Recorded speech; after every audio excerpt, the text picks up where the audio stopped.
श्री गुरुभ्यो नमः। हरि ओम।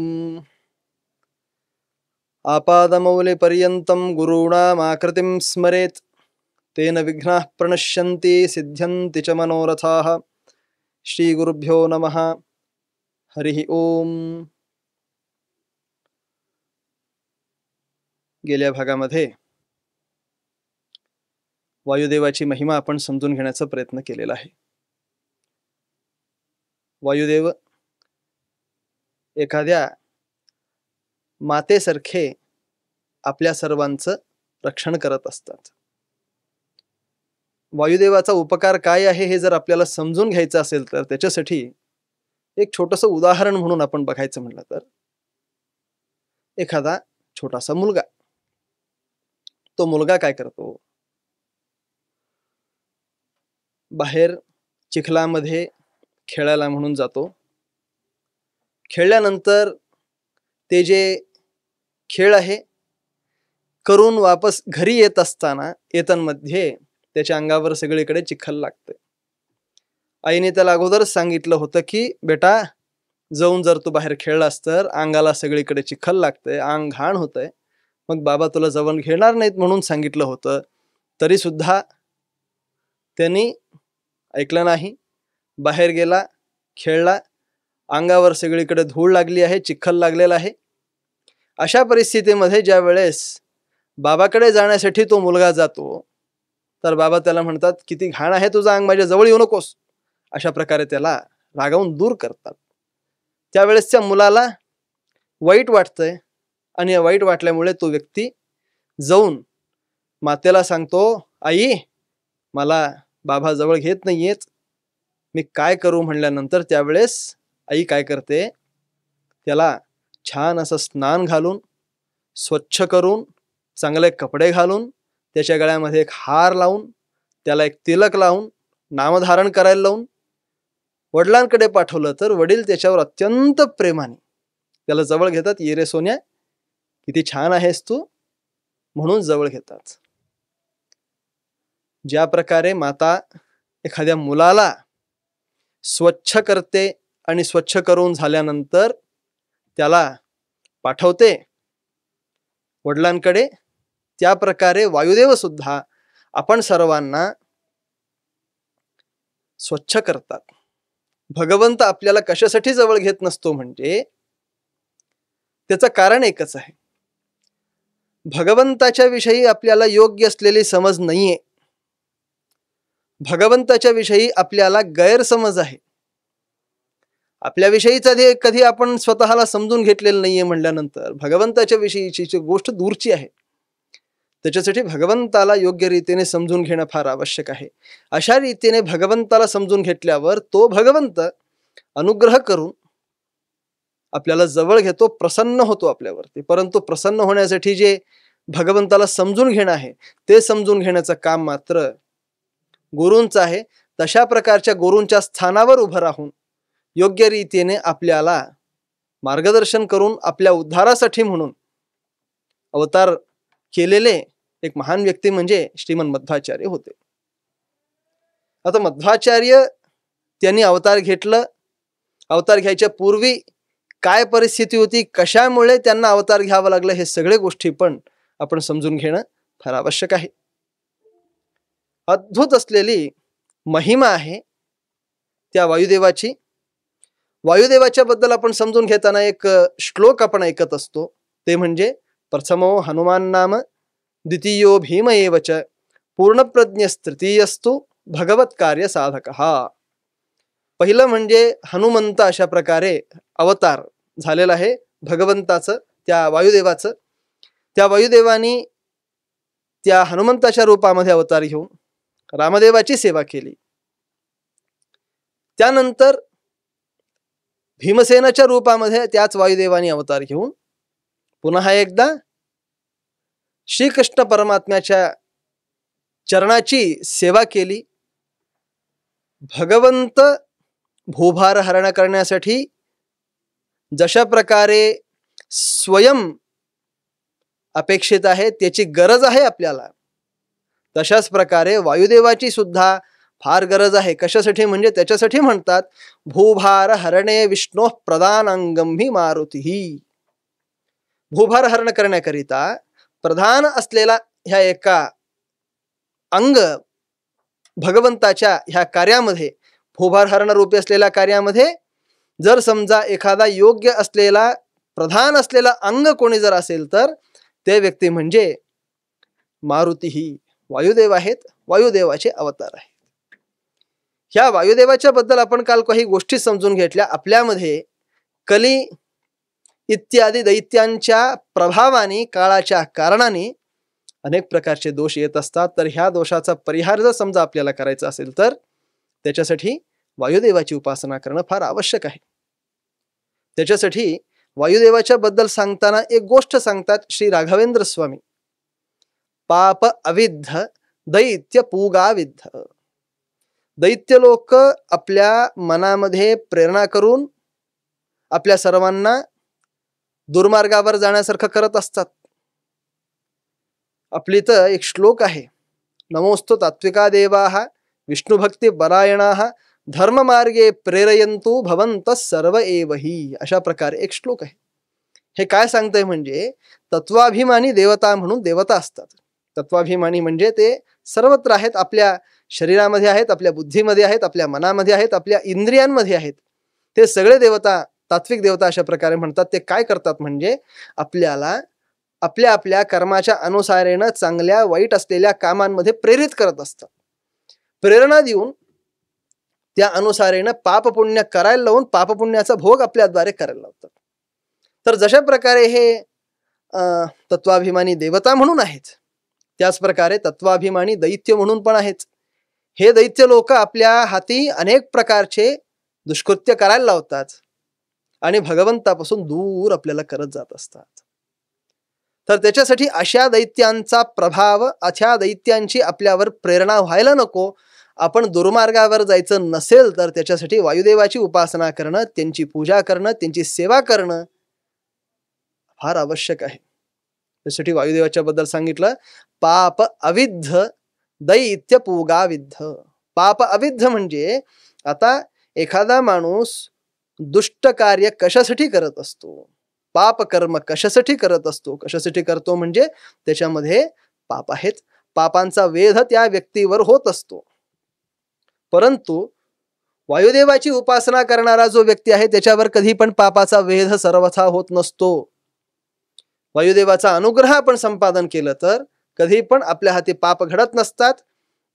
दैत्य लोक सुद्धा आपल्या हाती दुष्कर्म करायला ते सशक्त होत नाहीत, त्यांची हिंमतच होत नाही.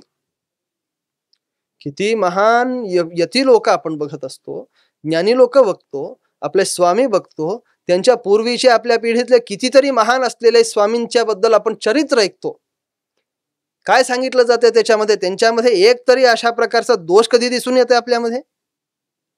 दोष कशासाठी दिसून येत नाही? कारण अत्यंत श्रद्धेने स्वामी आणि त्यांच्या पूर्वीच्या पिढीचे जितके पण आपले इथले गुरु होऊन गेलेले आहेत त्या सगळ्यांनी अत्यंत श्रद्धेने वायुदेवाची उपासना केली होती. त्याच्यासाठी म्हणून त्या प्रकारची उपासना वायुदेवाची जर आपण केली तर आपल्यामध्ये जे दोष आहेत, अज्ञान असू द्या, आलस्य असू द्या, दुष्ट विचार असू द्या, हे सगळ्या गोष्टी आपल्यापासून दूर होऊन आपण जर साधना मार्गाला लागायचं असेल तर त्याच्यासाठी मात्र वायुदेवाचा उपकार फार आहे, त्यांचा अनुग्रह फार पाहिजे आहे. त्यांचा अनुग्रह फार पाहिजे आहे. त्यांचा अनुग्रह झाला दोष सगळे जातात, ज्ञान भक्ती इत्यादी चांगले गुण आपल्यामध्ये येतात, मग आपण भगवंताच्या मार्गाला लागत असतो. त्याच्यासाठी वायुदेवाचा उपकार आपल्यावरती फार आहे. त्या प्रकारे वायुदेवाचा उपकार आपण प्राप्त करून घ्यायचा प्रयत्न करावा. त्याच्यासाठी वायुदेवाचं चरित्र समजून घेणं फार आवश्यक आहे. हनुमंताच्या रूपामध्ये रामाची सेवा केली, त्यानंतर भीमसेनाच्या रूपामध्ये त्या श्रीकृष्ण परमात्म्याची सेवा केली. ह्या प्रकारे राम कृष्ण रूपी असलेल्या भगवंताची सेवा करण्याकरिता वायुदेवाने 2 अवतार घेतले. कालक्रमेण काय झालं म्हणजे अनेक व्यक्तींनी भूलोकामध्ये अवतार घेतले. एक गोष्ट आपण समजून घ्यावं, भगवंताला जाणून घेण्यासाठी एकमेव साधन म्हणजे ते आहे वेद. वेद सोडून दुसरा कोणत्याही प्रमाणापासून अर्थात प्रत्यक्ष इंद्रियांच्या द्वारे भगवंताला जाणून घेणं शक्य नाहीये. प्रत्यक्ष म्हणजे इंद्रिय, त्याच्याद्वारे आपण भगवंताला जाणून घेऊ शकत नाही. त्याबरोबर जर समजा अनुमानाच्या द्वारे जाणून घ्यायचं म्हणलं तर तर्क करून जाणून घेतो म्हणलं तर त्यासाठी वेद म्हणतंय नेंद्रियाणि नानुमानम. त्या भगवंताला इंद्रियांच्या द्वारे त्याला आपण समजून घेऊ शकत नाही. कशासाठी म्हणजे भगवंत हा इंद्रियांना गोचर होत नसतो. दुसरी गोष्ट नानुमानम, भगवंत तर्क करून त्याला समजून घ्यायचं म्हणलं तरी सुद्धा तो तर्काला सुद्धा गोचर होत नाही. त्याच्यासाठी शास्त्राचाच आधार घ्यावा लागतो. त्याच्यासाठी म्हणून भगवंताच्या बद्दल सांगतात नावेदविन मनुते. अवेदवित जो व्यक्ती वेदांचा ज्ञान ज्याला नाहीये अशा प्रकारचा व्यक्ती भगवंताला न मनुते, जाणून घेत नाही. त्याच्यामध्ये ती शक्ती नाहीये. कशासाठी म्हणजे त्याने वेदांचं अध्ययन केलं नाही. एवढंच नसता स्वयं सूत्रकारांनी सुद्धा ह्याच्यासाठी म्हणूनच एक प्रत्येक सूत्र केलेलं आहे. ते सूत्र म्हणजे ओम शास्त्र योनित्वाच ओम, अशा प्रकारचं सूत्र. तर हे जे सूत्र आहे काय सांगतंय, भगवंत केवल आणि केवल वेद, उपनिषद, ब्राह्मण, आरण्यक ह्या भागांच्या द्वारे मात्र गम्य आहे. त्याला आपण समजून घेणं शक्य आहे. हे मार्ग सोडून दुसरा मार्ग नाहीये भगवंताला जाणून घेण्यासाठी.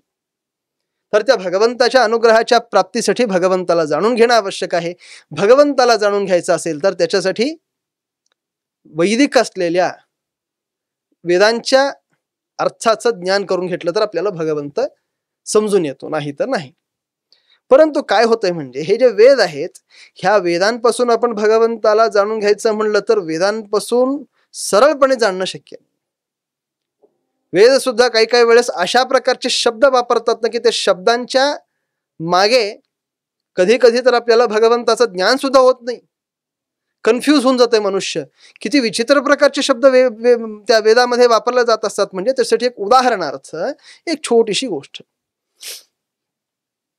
कधीतरी आपण एखाद्या भिंतीसमोर उभं राहू, त्या भिंतीला जर आपण बोललं तर लोक काय म्हणतील, वेढा झालाय म्हणतात, वेढा झालात म्हणतात. पाण्याजवळ जाऊन, नदीजवळ जाऊन आपण नदीच्या बरोबर, समुद्राबरोबर जर आपण बोलायला लागलं तर लोक काय म्हणतील, वेडा झालाय म्हणतील. कशासाठी? पाणी, समुद्र, नदी, माती, भिंत, दगड हे सगळे काही जड आहेच. जड असलेली वस्तू कधीच बोलत नसते. आपण सगळेजण चेतन आहोत. आपल्यामध्ये बुद्धी आहे, आपल्यामध्ये ज्ञान आहे, समजून घेण्याची क्षमता आहे. त्याच्यासाठी आपण बोलतो, सगळे प्रकारचे व्यापार क्रिया आपण करत असतो. परंतु जड असलेल्या पाण्यामध्ये कसली क्रिया? आपण जर त्याच्यामध्ये हालचाल केलं तर पाणी हलतं, नाही तर हलत नाही. परंतु त्याच्यामध्ये वचन, बोलणं कधी शक्य नाही. दगड, पाषाण कधी पण बोलत नसते. परंतु वेद म्हणतंय मृदब्रवीत, माती बोलत आहे. आपो अब्रुवन, पाणी बोलत आहे. भूमी बोलत आहे, पाषाण बोलत आहे, पाणी बोलत आहे. ग्रावाण प्लवंते, दगड उड्या मारत आहेत, अशा प्रकारे म्हणतात. मग अशा प्रकारे जर वेदाने म्हणलं तर अशा प्रकारच्या वेदांवर विश्वास कसा ठेवायचा? जो माणूस काय बोलतो त्याला समजत नाही अथवा समजण्यासारखी कोणती गोष्टी जर तो बोलत नसेल तर त्या माणसावर विश्वास कुठून ठेवायचा हो? त्याच प्रकारे वेद समजा अशाच प्रकारे अडवत तिडवत काही पण विषय जर सांगत असेल तर अशा प्रकारच्या वेदांवर आपण विश्वास कसा ठेवू शकतो? त्याच्यासाठी वेदांपासून भगवंताला जाणून घेणं हे एक सरळ असलेली गोष्ट नाहीये. जाणून घ्यायचं म्हणलं तर फार कठीण असतं. फार त्याच्यामध्ये अनेक वेदांगांची गरज आहे. अर्थात शिक्षा, व्याकरण, कल्प, निरुक्त, छंद, ज्योतिष अशा प्रकारे षडंग आहेत. त्याच्या अनुसारेनं एका गुरुचा मार्गदर्शन लागतो. मग जाऊन आपल्याला त्या एका वेदवाक्याचा योग्य असलेला, स्पष्ट असलेला चांगला अर्थ समजून येतो. काल पण गेल्या एका भागामध्ये पण आपण ही गोष्ट ऐकली होती की इतिहास पुराणाभ्याम वेदार्थम उपब्रह्मयेत. इतिहास आणि वेद पुराण याच्याद्वारे याची सहायता घेऊन वेदापासून आपण भगवंताला जाणून घेणं शक्य आहे, नाही तर नाही. मग त्याच्यासाठी म्हणून ह्यांचा सहारा घेतला आणि ब्रह्मसूत्रांचा जर सहारा घेतला तर अशा प्रकारचे जे आत्तापर्यंत मी अनेक वेदवाक्य सांगितले होते. काय सांगितलं होतं? मृदब्रवीत आपोअब्रुवन. मृदब्रवीत माती बोलत आहे, आपोअब्रुवन पाणी बोलत आहे, ग्रावाण प्लवंते दगड उड्या मारत आहेत. अशा प्रकारचे हे सगळे वाक्य काय करतात? काय समजून ह्या वाक्यापासून आपल्याला? ह्या वाक्यापासून आपल्याला हे समजून येते की काही पण वेद बोलतोय, परंतु एक सूत्र वेदव्यास परमात्मा एक सूत्र त्याच्यासाठी त्यांनी रचना केली आहे. ते काय सूत्र आहे? ओम अभिमाने व्यपदेशस्तु विशेषानुगतिभ्याम ओम, अशा प्रकारचं सूत्र. हे सूत्र काय म्हणतंय? अभिमानी व्यपदेश असतो. म्हणजे आता बघा, जिथं वेदांमध्ये दगड बोलत आहेत, पाणी बोलत आहे, जड असलेली वस्तू बोलत आहे, अशा प्रकारे जिथं जिथं तुम्हाला दिसतंय तिथे सगळीकडे त्या एका मातीमध्ये दगडांमध्ये अंतर्यामी असलेली देवता पृथ्वी बोलत आहे असं समजून घ्या. जल आहे, पाण्यामध्ये अंतर्यामी असलेला वरुणदेव बोलत आहे असं समजून घ्या, असं म्हणतात. परंतु ते जड असलेले व्यक्ती ते क्रिया करत आहे असं समजून घेऊ नका म्हणतात. अशी अनेक प्रकारचे उदाहरण आपण वेदांमध्ये बघतो. त्या एका प्रसंगाच्या अनुसारेनं त्याला अर्थ लावायचा असतो.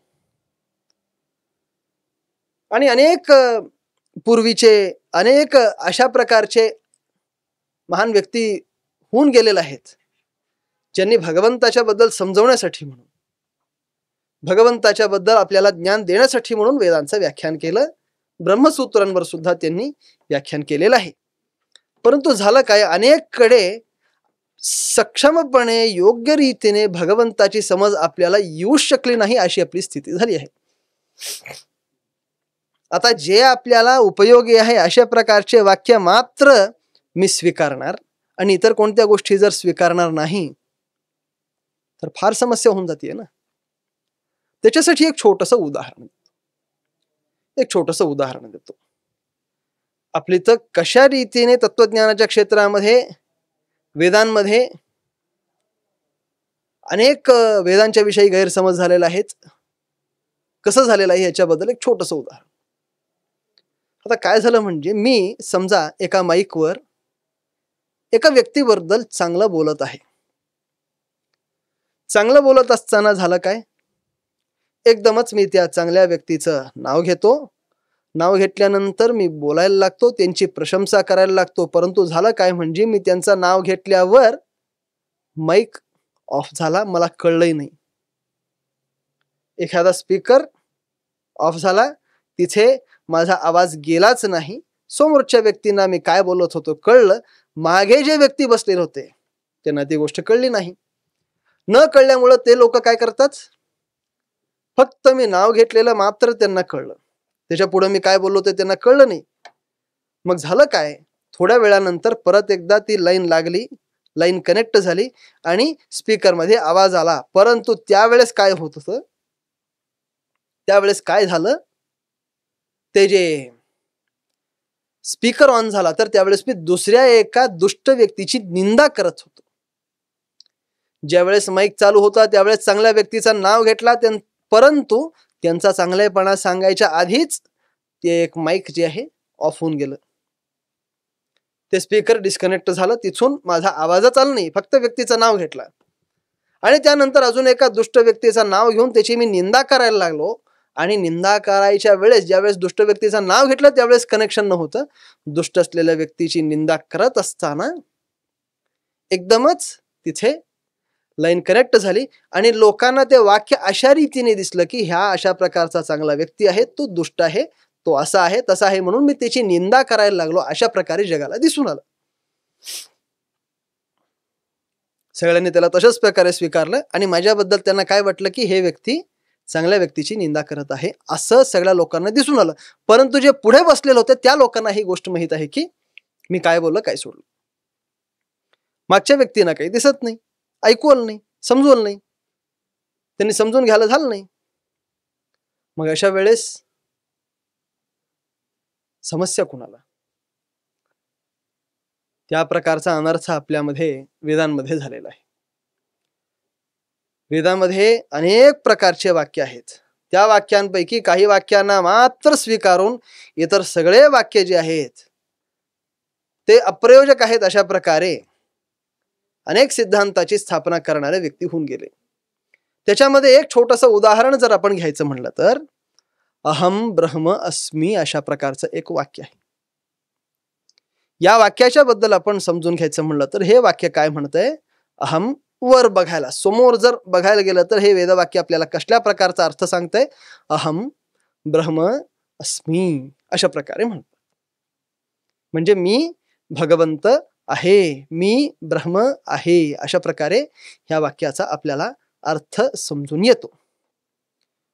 परंतु आजच्या कालगतीच्या क्रमाने कधी पण आपण पूर्णपणे शास्त्राचा अध्ययन करायला, समजून घ्यायला आपल्याला वेळच नाहीये. वेळ नसल्यामुळे आपण काय करतो? कोण काय बोलत आहे, काय झालं ह्याच्याबद्दल आपल्यापर्यंत बिलकुलच लक्षच जात नाही. त्याच्यामुळे काय झालं? त्याच्यामुळे होतंय काय म्हणजे आता बघा, एकाने सांगितलं अहम ब्रह्मास्मी म्हणून सांगितलेलं आहे. त्याच्यासाठी आपण सगळेजण ब्रह्मस्वरूपी आहोत. मी आणि ब्रह्म, जीव आणि ब्रह्म एकच आहेत. मी आणि भगवंत एकच आहेत. जीवामध्ये देवामध्ये फरक नाही अशा प्रकारे त्यांनी सांगितला अर्थ. परंतु आपण विचार करण्यासारखी गोष्ट आहे. आपण विचार करण्यासारखी गोष्ट आहे. फक्त अहम ब्रह्म अस्मी एवढंच आहे का? ह्याच्या मागे पण काहीतरी एखादे वाक्य असतील, ह्याच्या पुढे पण काही वाक्य असतील ना? मग त्यांचं पण अवलोकन करणं आवश्यक आहे का नाही? म्हणजे मागे काय प्रसंग चालू होता आणि पुढे काय प्रसंग चालू आहे हे दोन्ही ह्याच्यावर लक्ष ठेवून त्या अनुसारेनं मध्ये असलेल्या एखाद्या शब्दाचा अर्थ पण सांगायला पाहिजे ना. आपल्याला जे लागलं ते घेतलं, उरलेलं सगळं सोडलं तर कसं काय? मध्वाचार्य मात्र अद्भुत रीतीने ह्या गोष्टीचा अर्थ सांगतात. अहम ब्रह्म अस्मी हे तिन्ही शब्द जे आहेत हे भगवंताचे वाचक असलेले 3 शब्द आहेत म्हणतात. मी देव आहे असं ह्याचा अर्थ नाही, किंतु हे तिन्ही शब्द काय म्हणतात? मी भगवंत आहे, मी देव आहे असं म्हणत नाही, किंतु अहम ब्रह्म अस्मी हे तिन्ही विष्णूच्या बद्दल सांगणारे, विष्णूचे वाचक असलेले 3 प्रत्येक शब्द आहेत. कसं काय? अहम शब्दाचा अर्थ भगवंत असं कसं होतंय? मग त्याच्यासाठी त्यांनी सांगितलं, ज्या व्यक्तीला आपण सर्वथा कधी पण त्याचा परित्याग करू शकत नाही अशा व्यक्तीला अहम म्हणतात. ज्या व्यक्तीला आपण सर्वथा कधी पण सोडू शकत नाही, ज्याचा परित्याग आपण कधी पण सर्वथा करू शकत नाही, जर त्या भगवंताचा परित्याग आपण केला तर आपल्याला अस्तित्वच नाही. इतक्या मोठ्या कोटीचा भगवंत आहे, इतकी गरज आपल्याला भगवंताची आहे. अशा प्रकारे अहम म्हणजे ज्याचा सर्वथा परित्याग करणं शक्य नाही असा भगवंत, त्याला अहम असं म्हणलं गेलं. ब्रह्म म्हणजे जो परिपूर्ण आहे, परिपूर्ण आहे त्याला ब्रह्म म्हणतात. परिपूर्ण म्हणजे काय? ज्याच्यामध्ये परिपूर्ण असलेले गुण आहेत, जो गुणांनी परिपूर्ण आहे आणि एक एक गुण ज्याचे परिपूर्ण आहेत त्याला ब्रह्म अशा प्रकारे म्हणतात. छोटीशी क्लॅरिटी आपण समजून घ्यावी. ब्रह्म म्हणतात लोक, ब्रह्म नाही ब्रह्म, ब्रह्म अशा प्रकारे त्या शब्दाचा अर्थ आहे, ब्रह्म नाही. तर हे जे ब्रह्म शब्दाचा अर्थ काय आहे म्हणजे जो व्यक्ती अनंत गुणांनी युक्त आहे अशा प्रकारच्या व्यक्तीला ब्रह्म अशा प्रकारे सांगितलं गेलं. वेद पण म्हणतंय अथ कस्माद उच्यते ब्रह्मेति बृहंतो ह्यस्मिन् गुणाः. भगवंताला कस्माद उच्यते ब्रह्म इति, त्याला ब्रह्म अशा प्रकारे म्हणतात. कशासाठी? बृहंतोहि अस्मिन् गुणाः. ह्या भगवंतामध्ये अनेक गुण आहेत. अनेक म्हणजे किती, त्याची संख्या आपण लावू शकत नाही, त्याची गणना करू शकत नाही, इतके त्याच्यामध्ये गुण आहेत. आणि एक एक त्या भगवंताचा गुण सुद्धा परिपूर्ण आहे. भगवंतामध्ये अनंत असलेले गुण आहेत आणि एक एक गुणही अनंत आहे, परिपूर्ण आहे. ह्या कारणाने भगवंताला ब्रह्म अशा प्रकारे म्हणतात.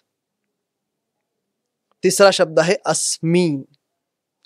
अस्मी म्हणजे आहे असा नाही अर्थ, आहे म्हणून आपण धातू आपण घेऊ शकतो, असा धातू आहे त्याचा अर्थ अशा रीतीने लावू शकतो. परंतु मध्वाचार्य म्हणतात अस्मी शब्दाचा अर्थ जो व्यक्ती सदा कालामध्ये आहे अशा प्रकारे आपण ज्याला जाणून घेतो त्याला अस्मी अशा प्रकारे म्हणतात. ज्या व्यक्तीला सदा काळामध्ये विद्यमान आहे असं आपण जाणून घेतो त्याला काय म्हणतात, अस्मी. कसं काय? भगवंत ब्रह्मदेवाला चतुश्लोकी भागवताचा उपदेश देतो. उपदेश देत असताना त्यांनी सांगितलं अहमेवासमग्रे च नान्यद्यत् सदसत् परम पश्चादहम त्वमेतच्च योवशिष्येत सोस्म्यहम. ब्रह्मदेवा, तुम्ही यायच्या आधी पण मी आहे, तुम्ही असताना पण मी आहे आणि तुमच्या नंतर पण मी आहे. अर्थात मी आधी पण होतो, आता पण आहे आणि पुढे पण राहणार. म्हणजे मी शाश्वत आहे, सदैव विद्यमान आहे. माझा अभाव कधी पण नाहीये. ज्या व्यक्तीचा अभाव कधी पण नाहीये, जो व्यक्ती सदैव विद्यमान आहे अशा प्रकारे ज्याला आपण जाणून घेत असतो, अशा व्यक्तीला काय म्हणतात, अस्मी. जो व्यक्ती सदैव विद्यमान आहे अशा प्रकारे जाणला जात असतो अशा व्यक्तीला म्हणतात अस्मी. तर अहम ज्याचा परित्याग सर्वथा करू शकत नाही, ब्रह्म ज्याच्यामध्ये अनंत गुण आहेत, ज्याच्यामध्ये एक एक गुण पण अनंत आहेत, अशा प्रकारच्या व्यक्तीला ब्रह्म म्हणतात. अस्मी म्हणजे सदैव विद्यमान आहे अशा प्रकारे ज्याला जाणून घेतात तो आहे भगवंत. अशा प्रकारे 3 शब्द नामवाचक आहेत. काही पण फालतू सांगतात का हो तुम्ही? काहीतरी त्याचा अर्थ अशा प्रकारे सांगायला मागं पुढं काहीतरी पाहिजे ना म्हणलं तर त्या प्रकारे त्या एका अहम ब्रह्मास्मी ह्या एका वेदवाक्याचा अर्थ कशासाठी मध्वाचार्य ह्याच रीतीने सांगायचं, मीच देव आहे अशा प्रकारे कशासाठी जाणून घ्यायचं नाही, तर त्याच्यासाठी अनेक प्रकारच्या युक्तींचं प्रदर्शन करतात बृहदारण्यक उपनिषदामध्ये. तर ह्या रीतीने अद्भुत असलेल्या रीतीने वेदवाक्यांचा अर्थ सांगतात मध्वाचार्य. त्यांच्या मार्गदर्शनामध्ये अत्यंत योग्य रीतीने आपण भगवंताला जाणून घेणं शक्य आहे. तर ह्या प्रकारे वेदवाक्यांपासून आपण भगवंताला जाणून घेणं शक्य आहे. परंतु हे सोडून भगवंताला जाणून घेणं सोडून दुसरा कोणताही मार्ग आपल्याला, वेद सोडलं तर दुसरा कोणताही प्रकारचा मार्ग आपल्याला नाही. परंतु ह्या वेदापासून भगवंताला जाणून घ्यायचं म्हणलं तर कठीण होतं. त्या कारणाने पूर्वी अनेक लोकांनी वेदांवर भाष्य केलं, ब्रह्मसूत्रांवर भाष्य केलं. त्या सगळ्या वेदांवर, ब्रह्मसूत्रांवर, उपनिषदांवर त्याचा भाष्य करून त्याचा अर्थ लिहून सगळ्यांच्या मनामध्ये भगवंताची जी छवी होती त्या दृश्य व्हायला लागली, तिरोहित व्हायला लागली. कारण काय, भगवंताला जशा रीतीने वेदाने समजावून सांगितलेलं आहे त्याला जशा रीतीने समजावून सांगायचं आहे तशा प्रकारे प्रायः कोणी सांगितलं नाही. त्या कारणाने भगवंताचा ज्ञान कोणत्याही व्यक्तीला नाहीसं झालं. मध्वाचार्य अवतार घेण्यापूर्वीची परिस्थिती काय होती तर एका श्लोकामध्ये नारायण पंडिताचार्य ह्याच्याबद्दल सांगतात. विश्वम मिथ्या विभुरगुणवान आत्मनाम नास्ति भेदः. एका वाक्यामध्ये सांगून टाकलं त्यांनी. विश्वम मिथ्या, समग्र जग जे आहे हे सत्य आणि असत्याच्या परे आहे. ज्याला सत्यही म्हणत नाहीत, ज्याला असत्यही म्हणत नाहीत, ह्या दोन्ही ह्याच्या परे आहे, त्याला म्हणतात मिथ्या. अशा प्रकारचा प्रकार आहे जगाचा, ते सत्य नाही असत्यही नाही, अशा प्रकारे जग आहे, त्याला मिथ्या अशा प्रकारे म्हणतात. विभुर अगुणवान, जो भगवंत आहे त्याच्यामध्ये कसल्याही प्रकारचे गुण नाहीयेत, तो निर्गुण आहे, निर्धर्मक आहे, त्याच्यामध्ये कसल्याही प्रकारचे गुणधर्म नाहीयेत, त्याच्यामध्ये क्रिया नाहीये, त्याला कसल्याही प्रकारचा आकार शरीर आकृती त्याला नाहीये. आणि जीव आणि देव दोन्हीही एकच आहेत अशा प्रकारच्या मताचा सगळीकडे प्रचार झाला. ह्या एका कारणाने काय झालं म्हणजे मंदम मंदम मनसीच सताम हंतनूनम तिरोभूत. भगवंत क्रमेण ज्याला समग्र वेद अनंत गुणयुक्त निर्दोष अशा प्रकारे जाणून घेत होते, त्याच्याबद्दल गैरसमज करून घ्यायला त्यांच्यामध्ये सुरुवात झाली. भगवंताचा ज्ञान त्याचा तिरोधान व्हायला लागला. त्याच्यामुळे भगवंताची जाणीव आपल्याला पाहिजे अशा प्रकारे त्राही त्राही म्हणून सगळे लोक तळमळायला लागले. अशा प्रकारची परिस्थिती भूलोकामध्ये कलियुगामध्ये झाली होती. अशा रीतीचा काळ आला तर त्या काळामध्ये अनेक देवता लोक, एक छोटासा विषय मी सांगायचं विसरलो. मध्वाचार्य अवतार घेण्यापूर्वी त्यांची परंपरा आपण समजून घेणं आवश्यक आहे आणि मध्वाचार्यांना जाणून घेणं तेवढंच आवश्यक आहे. तर हे जे परिस्थिती आहे, ही परिस्थिती ज्यावेळेस झाली तर त्यावेळेस देवता लोक भगवंताकडे जातात. भगवंताकडे जाऊन त्यांनी भगवंताच्या चरणी नमस्कार करून भगवंताला प्रार्थना करायला सुरुवात केली. भगवंता, भूलोकामध्ये सगळीकडे अज्ञान पसरलेलं आहे, त्या अज्ञानरूपी असलेल्या अंधकाराचा आपण काहीतरी निवारण करणं आवश्यक आहे आणि त्याचा परिहार करून सर्वांना मोक्ष मार्ग दाखवणं फार आवश्यक आहे, अशा प्रकारे त्यांनी सांगितलं. त्याने प्रार्थना केल्यानंतर त्यावेळेस भगवंत म्हणतो, मी काय करायचं आता, मी अवतार घ्या म्हणता का? भगवंत म्हणतो, मी अवतार घेत नाही, कारण काय कलियुगामध्ये मी कधीच अवतार घेत नसतो, माझं नाव त्रियुग अशा प्रकारे आहे. तीन युगामध्ये मात्र भगवंत अवतार घेत असतो. कृतयुग, त्रेतायुग आणि द्वापरयुग. तर कृत त्रेता द्वापरामध्ये मात्र अवतार घेत असल्याने भगवंत त्याला त्रियुग अशा प्रकारे म्हणतात. मग भगवंत कल्की रूपाने पण अवतार घेणार आहे ना, बुद्ध रूपाने पण भगवंतानी अवतार घेतला होता ना. मग ह्या दोन्ही अवतारांचं तर आपण कलियुगामध्ये झालेलं आहे अशा प्रकारे ऐकतो.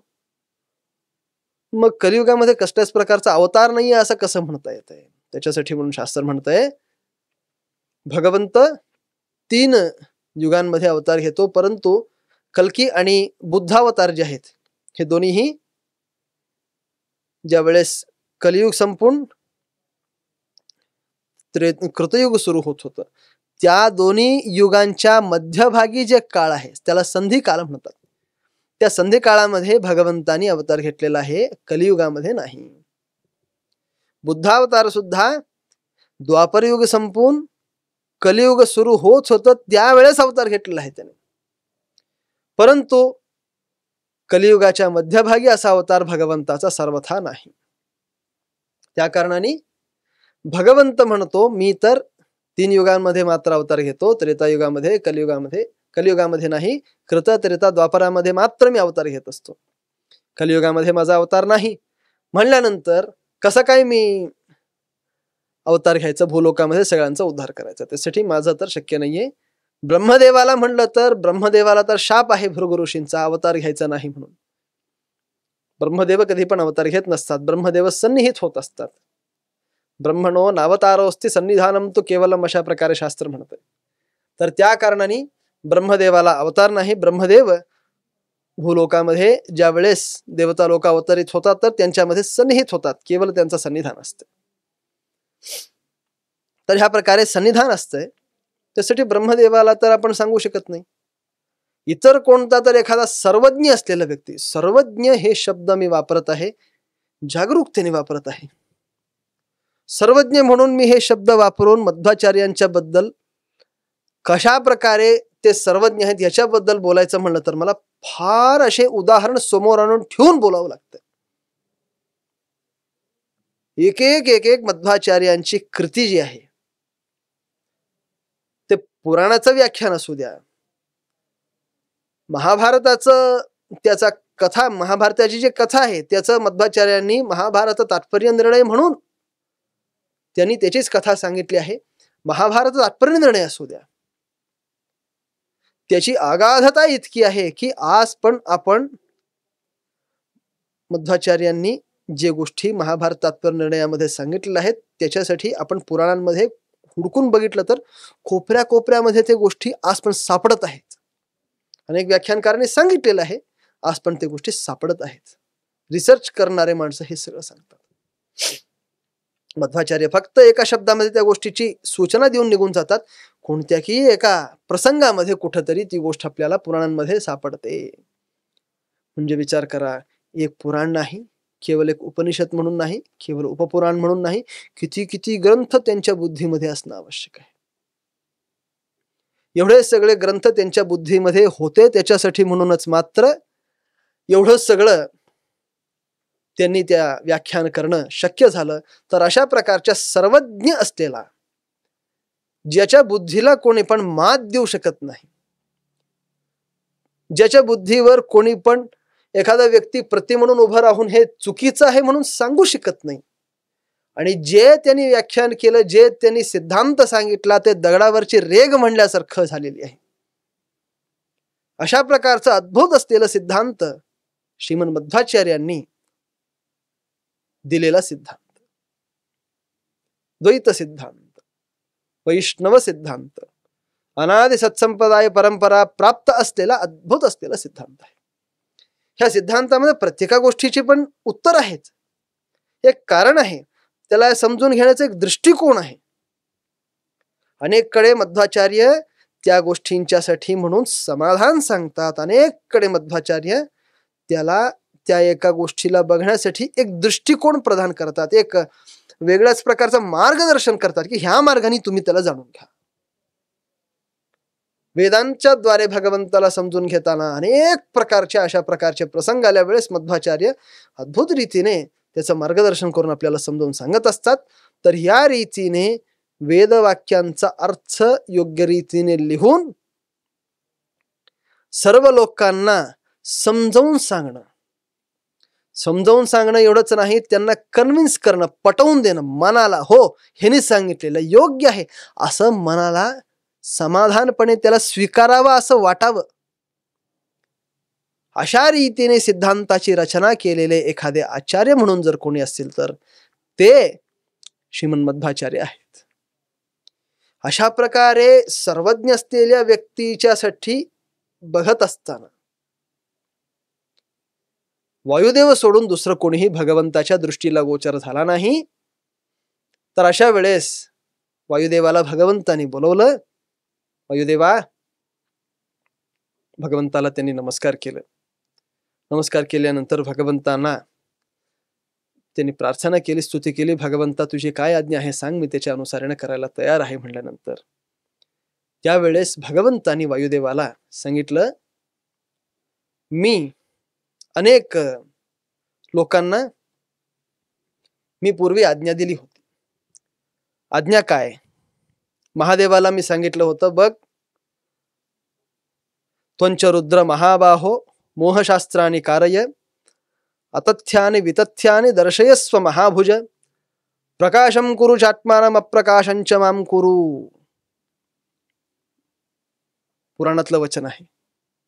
त्वंच रुद्र महाबाहो, हे महादेवा, मोहशास्त्रानि कारय, मोहशास्त्रांची रचना करा, जे करून लोकांना विष्णूच्या बद्दल काही पण समजायला नको, अशा प्रकारच्या शास्त्रांची रचना. एवढंच नसता, अतथ्यानि वितथ्यानि दर्शयस्व महाभुज, सगळं काही वेदांचा अर्थाचं उत्सादन करून टाका तुम्ही, कोणाला पण ते समजायला नको, अशा रीतीने शास्त्राची रचना करा. जे खरं वेदांचा अर्थ आहे ते समजूच नाही अशा प्रकारे व्याख्यान करा म्हणतात, शास्त्रांची रचना करा म्हणतात. प्रकाशम कुरु चात्मानम अप्रकाशम च मां कुरु. तुम्हीच मोठे देवता आहात, योग्य देवता आहात, जगामध्ये उपास्य मूर्ती म्हणून तुमचीच पूजा व्हावी म्हणून असं वाटावं लोकांना, अशा प्रकारच्या शास्त्रांची तुम्ही रचना करा.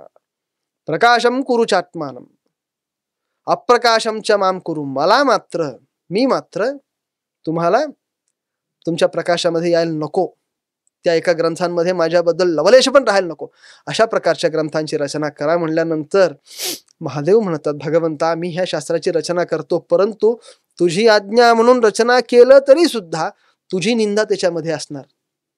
मग अशा प्रकारच्या शास्त्राच्या रचनेमुळे मला महापाप लागतंय, तर मी काय करायचं म्हणलं तर त्यावेळेस भगवंताने त्याला सांगितलं होतं राम मंत्राचा जप करायचा.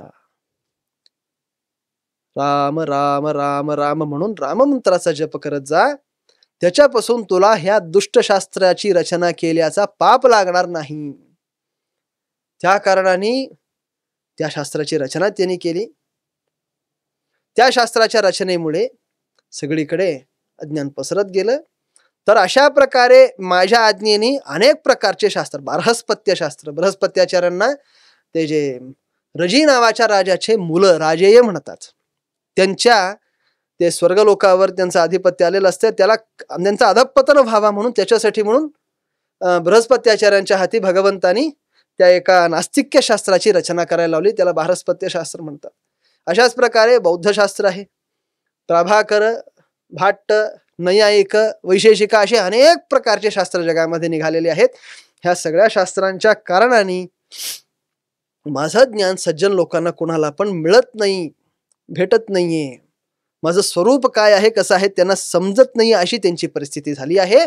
त्याच्यासाठी कृपया म्हणजे माझी आज्ञा आहे की तुम्ही भूलोकामध्ये अवतार घ्या. आनंदये सुमुख भूषित भूमी भागो रूपांतरेण मम सद्गुण निर्णयेन. अवतार घ्यायचं भूलोकामध्ये, अवतार घेऊन सगळ्या ग्रंथांची रचना करायची, ब्रह्मसूत्रांवर भाष्य लिहायचं, उपनिषदांचा खरा अर्थ प्रमाणांच्या अनुसारेनं त्याचा प्रकाशन करायचं, भाष्य लिहायचं. अशा प्रकारे सांगितल्यानंतर हो म्हणून तयार झालेला आहेत. अशा रीतीने वायुदेव भूलोकामध्ये मध्वाचार्यांच्या रूपामध्ये अवतार घेण्यासाठी तयार झालेला आहेत. पुढे जे कथा होणार आहे आपण त्याला पुढच्या भागामध्ये समजून घ्यायचा प्रयत्न करूया. श्रीकृष्णार्पणमस्तु.